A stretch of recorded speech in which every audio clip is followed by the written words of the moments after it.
안녕하십니까. 티벳 불교의 역사와 사상이라는 주제로 강의를 맡게 된 경북대학교 동서사상연구소의 차상렬입니다.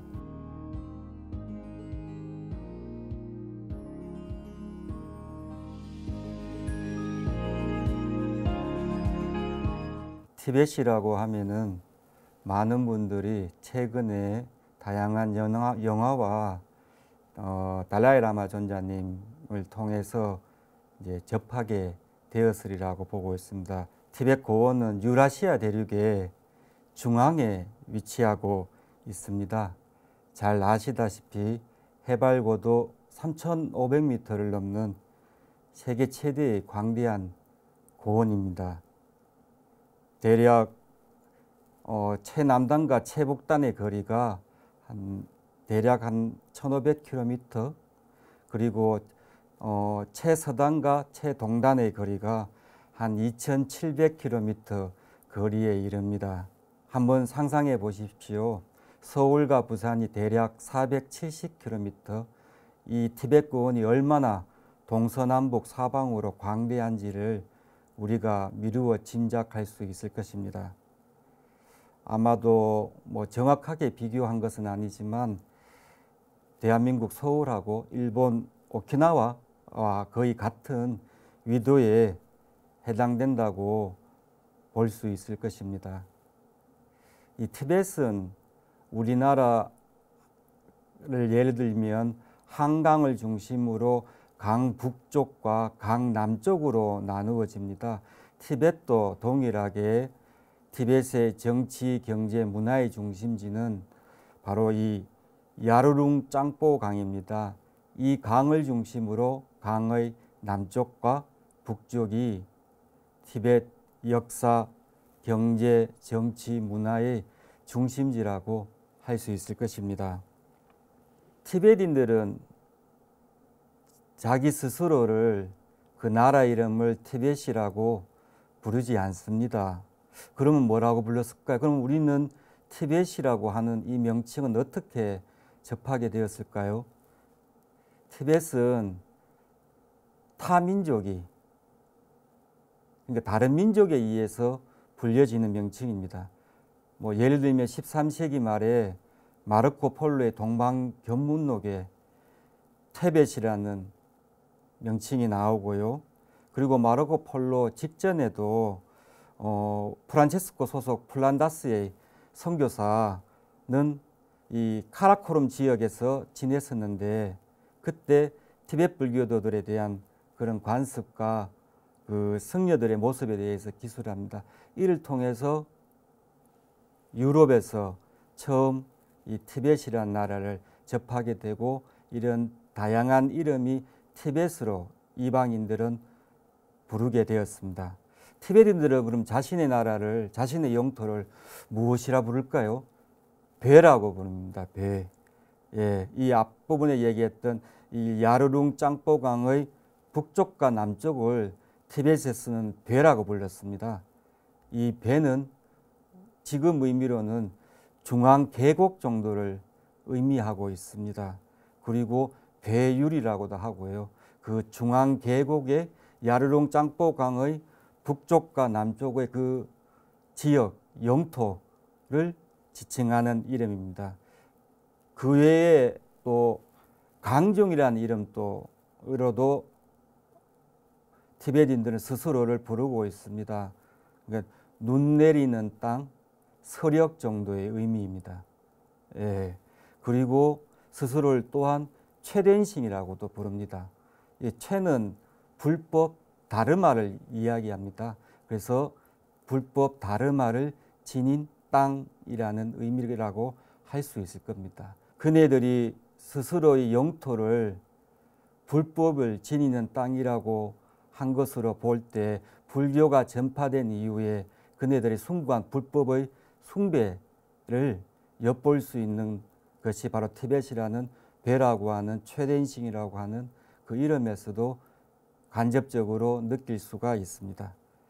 7세기 이후에 중국 사람들은 이 티벳인들이 배라고 부르듯이 중국인들은 이 토번이라고 이 배를 음사해서 번이라고 부르고 토본이라고 불렀습니다. 그래서 한문 사료에서는 토본이라는 이름으로 알려지게 됩니다. 우리나라 일년 스님의 삼국유사에도 삼국사기에도 토본이라는 이름으로 나오고 있습니다. 현재는 잘 아시다시피 시장이라고 해서 중국의 한 자치구에 속하게 됩니다.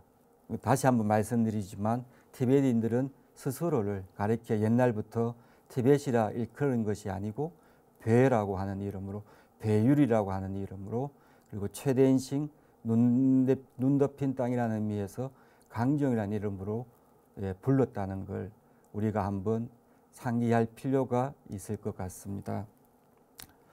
또 이 이름에서, 강정이라는 이름에서 알 수 있듯이 뭔가 눈 덮인 땅이라는 이름에서 뭔가 티벳이 완전히 고립되고 단절되고 세상 다른 이웃 국가와 격리된 그런 국가가 아닐까라고 생각하지만 그것은 우리의 착각입니다. 티벳은 동쪽으로는 중국과 인접해 있습니다. 그래서 중국을 통해서 다양한 문화들을 접하게 되죠.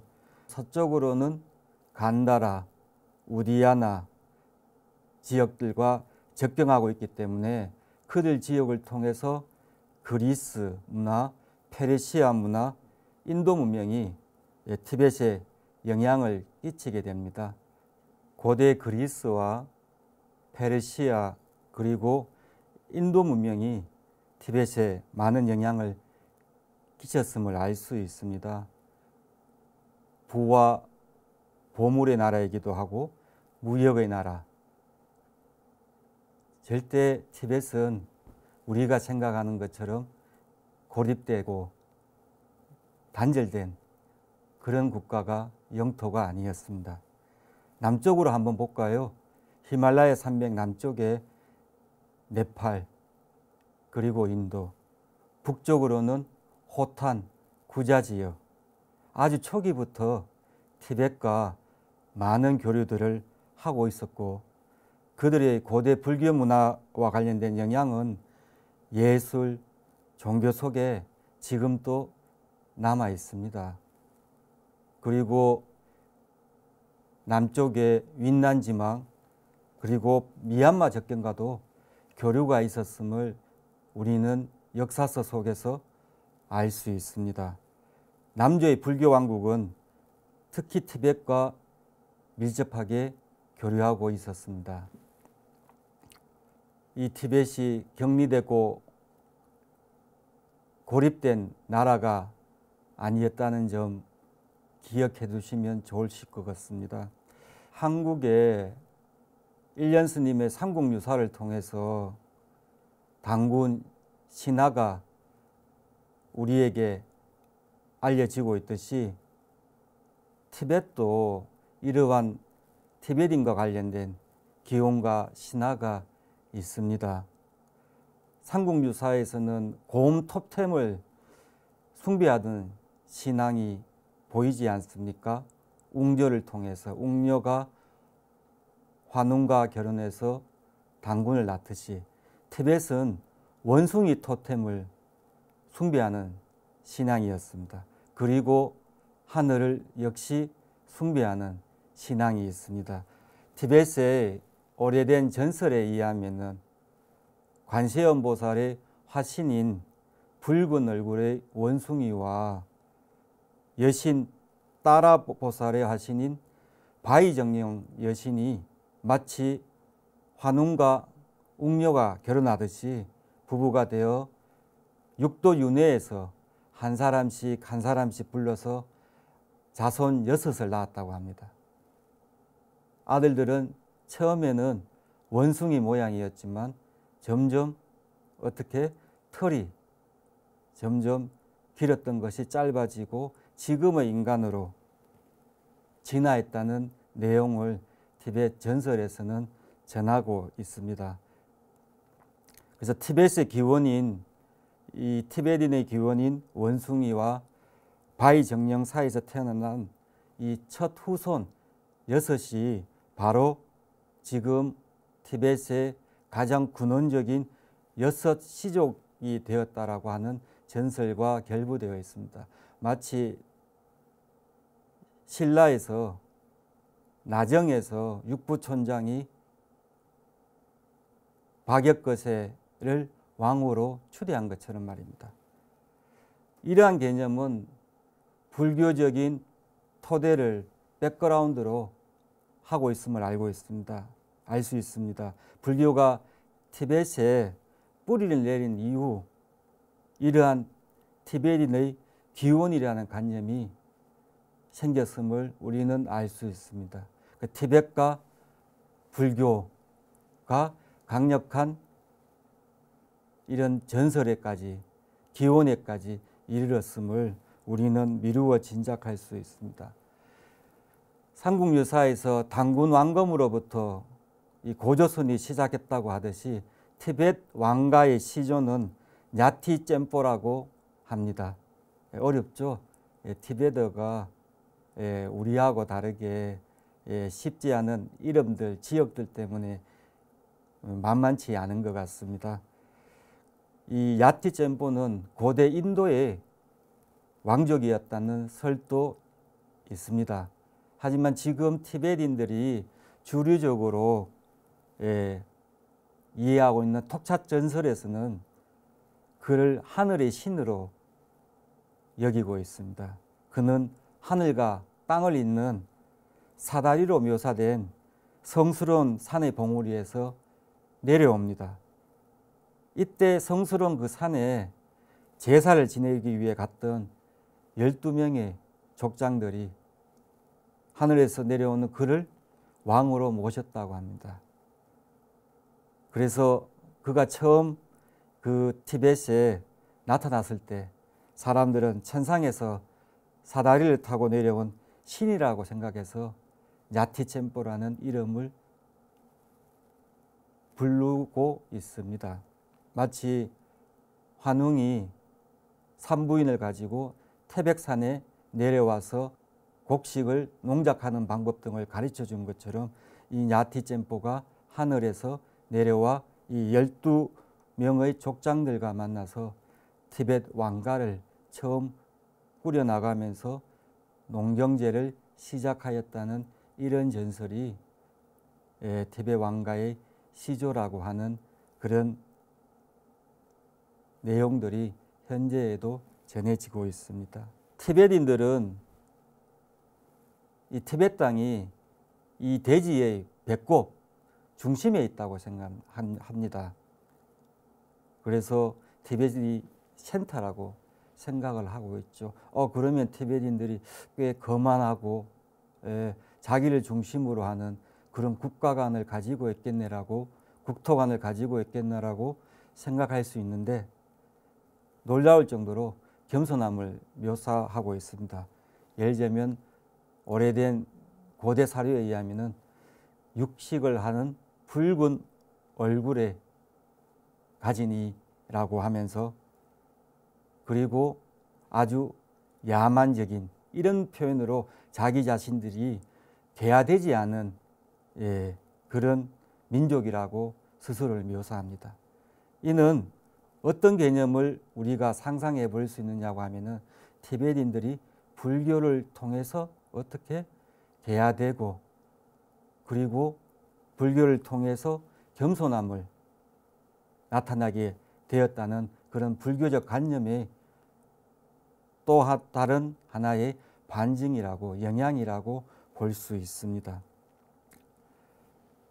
불교가 최초에 어떻게 티벳과 만나게 되었느냐라는 그런 내용은 14세기에 붓덴 린첸줍이라는 당대 최고의 사상가, 역사가가 있었는데 그의 불교사에서 마치 삼국유사처럼 그의 불교사에 의하면 티벳에 불교가 최초로 전래된 것은 하토토리 녜첸 왕의 치세 때라고 합니다. 이때 갑자기 하늘에서, 허공에서 불교 경전이 2권이 텍스트가, 그리고 골든 스투파, 황금탑이 하늘에서 궁전으로 내려왔다라고 전승되고 있습니다. 하지만 그 당시에는 그 경전의 내용이 어떤 것인지를, 그것이 무엇을 함축하는지를 알지 못했다고 합니다. 이후에 티벳 문자가 제정되고 불교 문화와 지속적으로 교류하면서 그 의미를 해독하게 될 때까지 시간을 기다렸다고 하는 그런 전설이 전해집니다. 전성에 따르면 이 하토토리 넨첸이 티벳의 제27대왕, 물론 이건 전승입니다. 실제 역사가 그것을 반증해 주는 것은 아니고 티베트인들은 그와 같이 믿습니다. 이 티벳이 이 세계사에서 전면적으로 드러나는 것은 수나라와 당나라 때, 그러니까 7세기 초부터라고 볼 수 있습니다. 그 당시에 앞부분에서도 말씀드렸듯이 토본이라고 불리우는 티벳 제국이 건국되기 이전입니다. 이 한강에 비유될 수 있는 야르룽 짱바강 유역에서 농사를 하고 지내던 있던 시족 집단이 후대에 6세기 말부터 7세기 전반에 걸쳐서 남리 송젠이라고 하는 이가 나타나서 이 야르룽 짱보강과 인접 유역을 통합하게 됩니다. 그 시족을 병합하게 되고 티벳 왕국, 즉 토본 제국의 그 기초를 만들게 됩니다. 이러한 내용은 당나라의 국가적 사업으로 편찬된 역사서에서 우리는 확인할 수 있습니다. 이때 역사적으로 티벳이 토본이라는 이름으로 전면에 부각됩니다. 그 남리 송젠의 아들이 송젠 간뽀왕입니다. 고구려의 광개토대왕에 비견될 수 있는 아주 강력한 정치 군사력을 갖추게 되는 왕입니다. 바로 이 송젠 간뽀왕 때부터입니다.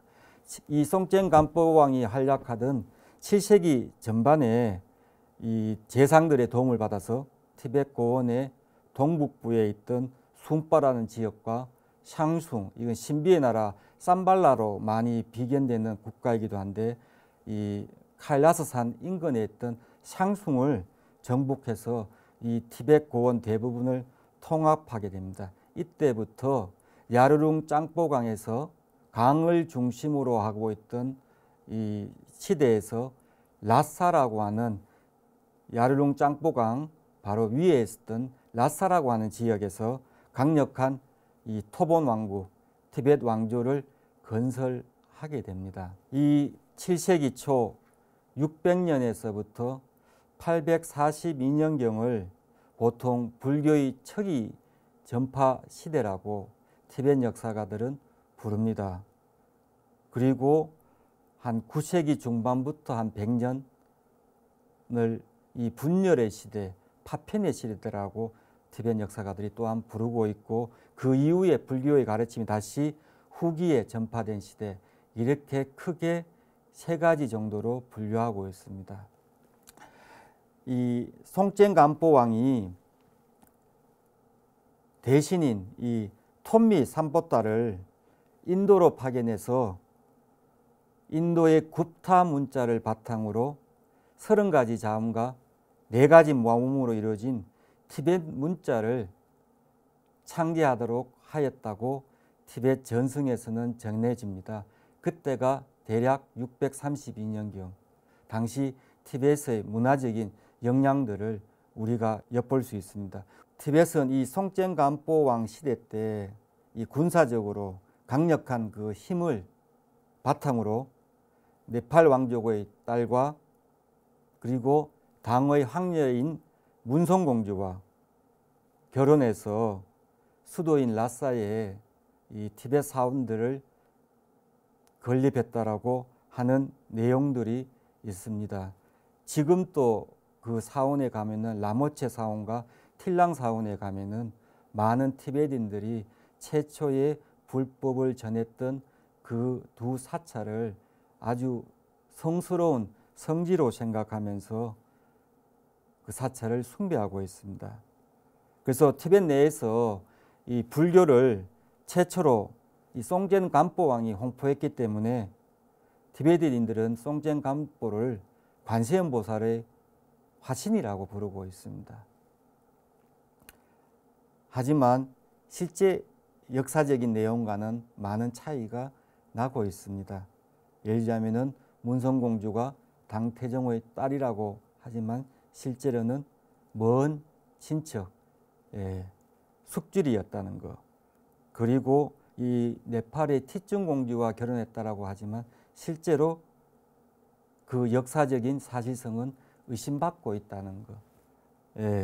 하지만 그럼에도 불구하고 이 7세기 초에 티벳에 불교가 서서히 도입되기 시작했다는 것은 확실합니다. 이 문성공주와의 결혼을 통해서 무엇을 알 수 있느냐고 하면은 당나라와의 관계가 양호하게 유지되었다는 점을 알 수 있고, 그리고 중국 문화와 아주 가깝게 친근하게 접할 수 있는 계기가 되었다는 것을 알 수 있을 것입니다. 그래서 귀족 가문의 젊은이들을 당나라로 보내서 중국의 고전을, 사서삼경 등의 고전을 배우게 하고, 누에와 술을 제조할 수 있는 그런 숙련공들이 티벳으로 다시 들어오고, 다시 맷돌, 종이와 먹을 제조하는 그런 제조법 등의 기술이 티벳에 전래되면서, 그리고 당이 인도에 파견한 왕연책이라고 하는 사신이 이 티벳과 네팔을 통해서 보드가야로 갔다라고 하는 기록들이 남아 있습니다. 당시에 이 티벳과 당나라의 관계가 얼마나 우호적이었는지, 그리고 이를 통해서 티벳이 중국 문화를 다양하게 흡수할 수 있었다는 점들을 알 수 있습니다. 그리고 비록 상징적인 전설적인 내용이지만 네팔의 티쭝공주 얘기를 통해서 이 네팔과 인도 문화, 특히 종교인 불교를 접할 수 있게 되었다는 것을 알 수가 있을 것 같습니다. 그래서 후대에 송젠 간포 이 왕은, 관세음보살의 화신으로 칭송받는 송젠 간포 왕은 실제로 불교를 적극적으로 홍보하였지는 않지만은 티베트인들에게는 전승에 의하면은 티벳의 3대 법왕 중 한 명으로 추앙을 받고 있습니다. 3대 법왕이라고 하면 티송대젠, 티쭝대젠과 함께 송젠 간포를 이릅니다. 티베트인들의 송젠 간포에 대한 신앙은 절대적이라고 할 수 있습니다. 송젠 간포 왕 때 이후에 티벳은 중국과 직접 국경을 접하게 되고 중앙아시아로도 진출하게 됩니다. 예를 들면 세계의 지붕이라고 불렸던 파미르 지방과 호탄, 구자, 카슈가르 지역, 이 실크로드 지역까지 접하면서 중앙아시아의 불교를 또 접하게 됩니다. 그때가 7세기 중순이 지나 말경이라고 볼 수 있습니다. 그리고 이 티뎃죽젠이라고 하는 왕이 있었는데, 그때 그 왕이 당나라 중종의 이 양녀인 금성공주와 결혼해서 이 중국 문화를 또 수입하게 됩니다. 이때 이 티뎃죽젠 왕의 우리로 치면 주치의가 바로 이란에서 온 고대 그리스인이었다는 기록들이 남아 있습니다. 이를 통해서 당시 티벳이 고대 그리스 문화, 페르시아 문화, 그리고 북쪽의 중앙 실크로드 문화, 그리고 남쪽의 네팔, 인도 문화, 그리고 동쪽의 중국 문화를 아주 다양하게 흡수하였음을 알 수 있습니다. 그 중심에는 중국과 네팔, 인도, 중앙아시아를 통해서 이 불교가 가장 문화의 중심이었다라고 볼 수 있으며, 그런 내용들을 통해서 차츰 불교와 동화되면서 티벳이 불교 국가로 이 토본 시대에 점점 완성되고, 그러면서 전승들까지 불교적으로 색칠하게 됩니다. 이후에 티존대제왕이 8세기 중순에서 말경에 머물렀던 티베트의 왕인데 이 법왕 중에 한 분으로 추앙받고 있습니다. 이분이 21살 때 불교에 기이하고 불교를 국교화하겠다는 결의를 하게 됩니다. 사실 이 불교가 티베트 무대에 전면적으로 드러나게 된 것은 바로 이 티송대첸 왕 때라고 볼 수 있을 것 같습니다. 불교를 국교화한다는 것은 그 배경에는 명확하게 티베트 안에서 그 티베트 이전에 뱅교라는 토착 정교가 있었는데 그 뱅교가 아닌 티베트 안에서 불교를 토대로 하는 지지 세력이 정대한 것이라고 볼 수 있을 것입니다. 특히 이 티송대전왕 때는 763년에 당의 수도 장안을 약 2주간 일시적으로 점령하기도 합니다. 당의 수도 장안은 지금은 시안이라고 불리우는 지역입니다. 이 티송대전왕 때 우리가 한 번쯤 들어봤을지도 모르는 쌈예사원에서 벌어진 논쟁이 있었습니다. 763년에서 775년 사이에 이 쌈예사원을 건설하고 완성하였습니다. 이때 이 쌈예사원의 그 건축법 양식이 티베트 역사서에 기록된 바에 의하면은 지금은 완전 파괴되었다가 다시 복원되었기 때문에 상층부는 인도 스타일로 짓게 되고 이 중앙 부분은 중국식 스타일로 짓고 이 하층 부분은 티베트식 스타일로 조성했다는 그러한 기록들이 있습니다. 이 쌈예사원의 건축 양식을 통해서 알 수 있듯이 중국적인 문화, 불교 그리고 인도 쪽의 불교 등을 흡수해서 당시에 이 티베트의 최초의 사원이라고 하는 쌈예사원이 건설되었습니다. 그러면서 다양한 고성들을 초청하게 됩니다. 쌈예사원을 중심으로 특히 중국과 인도 양측에서 수많은 고성의 초청이 국가적으로 이루어집니다. 인도에서 최고의 가장 큰 대학이었던 날란다 대사원의 이 장로였던 산타락 시타가 두 번에 걸쳐서 초청해서 티베트로 넘어옵니다. 처음 티베트에 이 산타라크 시타가 적호라고 불리우는 산타라크 시타가 처음 티베트에 들어왔을 때는 티베트의 토속 종교인 뱅교를 추종하는 대신들의 반대와 그리고 가뭄, 질병 때문에 어쩔 수 없이 이 티송대전왕이 그를 다시 네팔로 돌려보냅니다. 하지만 산타락 시타가 두 번째로 티베트에 들어올 때 지금의 파키스탄에 있었던 우디아나 출신의 이 밀교 행자인 빠드마 삼바바를 모시고 함께 티베트에 들어옵니다.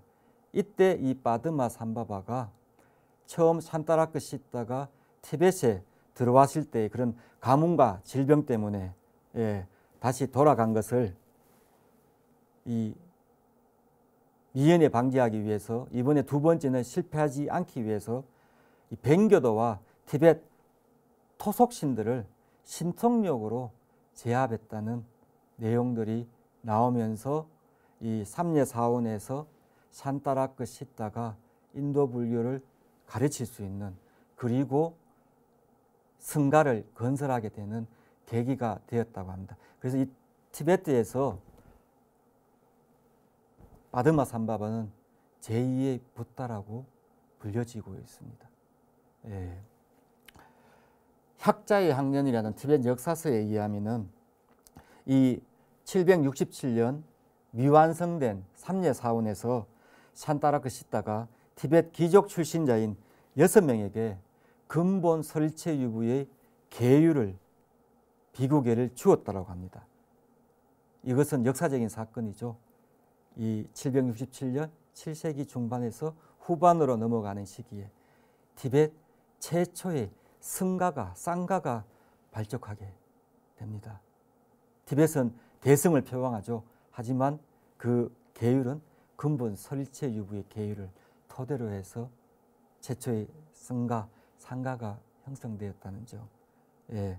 그리고 또 바로 티송대제왕 때 이때 632년에 창제되었던 티베트 문자를 바탕으로 불전의 티베트 번역 사업이 시작되기에 이릅니다. 티베트 텍스트뿐만 아니라 한문 텍스트까지 번역하게 됩니다. 이를 통해서 알 수 있듯이 이 불교가 이 인도 문화, 중국 문화에 흡수해서 인도 불교, 중국 불교가 동시에 티베트에 들어오게 됨을 알 수 있습니다. 그러면서 이 인도 불교도와 중국 불교도 사이에 충돌이 일어나게 됩니다. 이 문화적인 충돌의 가장 대표적인 사건이 바로 이 쌈예 사원에서 벌어졌다고 여겨지는 논쟁입니다. 786년에 티벳이 도낭을 점령하고 나서 중국 선불교를 대표하는 이 화상마하연이 티벳의 본토에 들어오게 됩니다. 그러면서 이 중국 선불교를 도낭 지역뿐만이 아니라 티벳 본토에 유포하게 되죠. 그리고 791년에 불교를 국교로 정하는 티송대전왕의 칙령이 반포가 됩니다. 쌈예 사원에서 앞에 있는 그 석주의 내용을 통해서 이를 알 수가 있습니다. 쌈예 논쟁이라고 불려지는 이 쌈예 사원에서 벌어졌다고 하는 이 논쟁은 792년에서 794년 사이에 한 3차례 정도 거행되었다고 합니다. 이 사원에서 중국 불교도와 인도 불교도의 티벳 임금인 티송대전왕 앞에서의 어전 논쟁. 흥미롭지 않습니까? 그때 당시에 티베트어로 필담을 기록하면서 이 논쟁이 묘사되고 있습니다. 초기에는 라사 논쟁으로 불렸다가 후대에는 쌈예 사원에서 벌어진 논쟁으로도 불렸다가 그리고 티벳의 골고루 지역에서 벌어진 인도 불교도와 중국 불교도 사이의 논쟁이라고 불려지기도 합니다. 하지만 이 사건을 우리는 현재 쌈예 논쟁이라고, 쌈예 사원에서 벌어진 하나의 문화적인 충돌, 논쟁이라고 하는 상징적인 사건으로 우리에게 소개되고 있습니다. 기본적으로 인도 불교의 가르침은 이 깨달음에 이르기 위해서는, 궁극적인 상태인 이 깨달음에 이르기 위해서는 계율에 따라서 차근차근히 단계를 밟는 수행이 필요하다고 설합니다.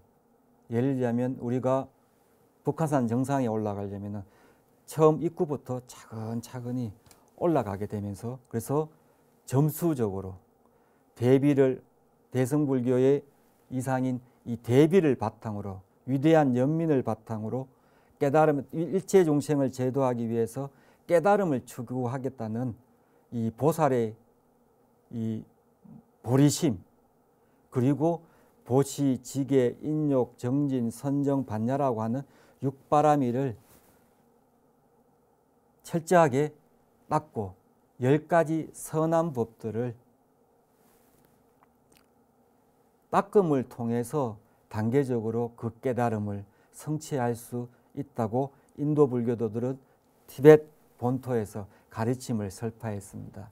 이에 비해서 티벳에 퍼진 선불교는 중생에게 원래 불성이 갖추어져 있어서 사유하지도 말고 관찰하지도 말라는 불가의 가르침을 피면서 이 깨달음은 일거에 드러나는 것이기 때문에 도노의 가르침을 설하게 됩니다. 이때 이 도노의 가르침에서 육바라밀이나 십선법 등의 행은 필요하지 않다라고 극단적인 그런 내용들을 시설하게 되죠. 그러면 당연히 어떻게 깨달음에 이르는데 이 인도 불교도의 관점과 중국 불교도의 관점이 다르기 때문에 이 두 세력을 지지하는 세력 간의 충돌이 일어날 수밖에 없습니다. 그러면서 이 도낭에서 온 화상 마연과 그리고 앞에 처음 삼례사원에서 설체유부의 계율을 설파하면서 그때 당시에 설했던 내용이 십선법 등의 내용이거든요. 선법을 행하라라고 했고, 그 산타라크시타의 제자였던 까말라 신라가 어전에서 임금 티송대전 왕 앞에서 논쟁을 벌였다고 합니다. 실제로 그 논쟁이 역사적으로 직접 임금 앞에서 벌어지지 않았는지 그 역사적 사실 여부를 떠나서 후대에 이 내용들은 엄청나게 티베트인들에게 각인됩니다. 그러면서 결국 인도 불교도를 대변했던 까말라 신라가 그 논쟁에서 승리하게 되고 화상 마연, 중국 불교를 대변하는 선불교를 대변하는 화상 마연이 그 논쟁에서 패배하게 되었다라고 티베트 후대의 12, 13세기 이후 후대의 티베트 역사서나 사상서 문헌에서 그 내용들을 피력하고 있습니다. 결국 이 역사서에서는 이 논쟁의 결과로 인도 측이 승리하게 되고 중국 화상 마하연은 티베트 본토에서 추방되었다라고 그렇게 여겨지고 있습니다. 이때 까말라 신라의 논지에서 중요한 것은 앞부분에서 얘기했던 계율에 따라 단계를 차근차근히 밟는, 그리고 이 대비와 보리심과 육바람일의 정점은 이 6번째 반야바람이죠. 그래서 반야바람이는 어떻게 개별적으로 대상을 쪼개고 분석해서 공을, 무아의 도리를 여실하게 하는, 하지만 화상마하연은 본래 불성이 갖추어져 있기 때문에 사유하지도 말고 관찰하지도 말라는 불사불간의 가르침을, 이후 이 논쟁과 관련된 다양한 내용들이 까말라 신라가 저작했다는 수습사제 3편, 그리고 티베트의 역사서의 기록들이 남아 있다고 여겨지고, 티베트 즉 사료에 의하면은 중국 화상 마하연은 추방됐다라고 기록이 되고 있습니다. 하지만 이 20세기 초에 도낭에서 발굴된 사본에 의해서 중국의 화상 마하연의 속가 제자인 왕석의 도노대승 정리결이라는 사본을 통해서 그 사본에는 화상 마하연이 승리하였다라고 기록하고 있습니다. 그리고 일반 신자들 사이에는 또 선종이 이 선불교가 화상 마하연으로 대변되는 중국의 선불교가 계속 영향력을 행사하였다는 것을 뒷받침하는 일부 증거들도 보이고 있습니다. 예. 그리고 이 선불교는 티베트 후대의 티베트 제국이, 토본 제국이 멸망한 이후에도 수행법으로 이 밀교라고 하는 수행법과 융합이 되어서 널리 보급되었다라고 이야기됩니다. 이 논쟁과 관련된 확실한 논쟁의 승패는 알 수 없을지 모르지만 후대 티베트 왕의 칙령에 의거하면은, 공식적인 왕의 칙령에 의거하면은 중국선을 채용하지 않고, 불사불간이라고 하는 중국선을 채용하지 않고, 그리고 육바라밀과 십선법 등의 행을 불필요로 하는 중국선을 채용하지 않고 인도의 점호를 선택한 것은 분명한 사실로 우리가 알 수 있습니다. 그래서 인도의 이 가르침이 티베트 불교에 소개가 되면서 차츰차츰 인도 불교도가 상당히 주류적인 불교 수행 체계로 티베트에 남게 됩니다.